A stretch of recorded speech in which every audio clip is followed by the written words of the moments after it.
One of the things is that in the 80s, we passed 100%, all 100 senators voted for it, a bill on drugs and how to deal with drugs. It was a mistake. I've been trying to change it since then, particularly the portion on cocaine.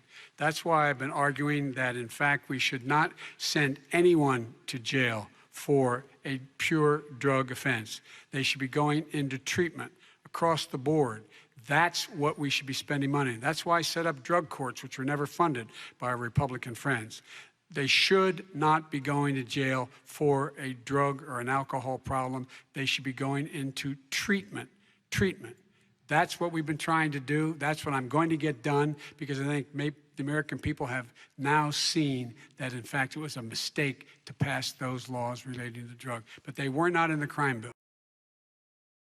We got a lot of it done. We released 38,000. We got 38,000 prisoners left from the. You got nothing done. 38,000 prisoners were released from federal prison. There were over 1,000 people who were given clemency.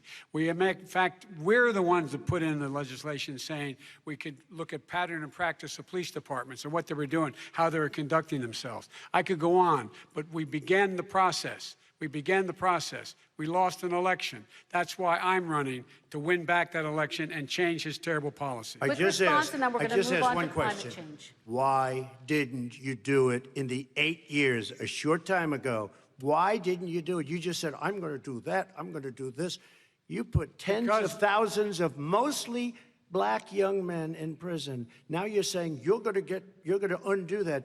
Why didn't you get it done? You had 8 years with Obama.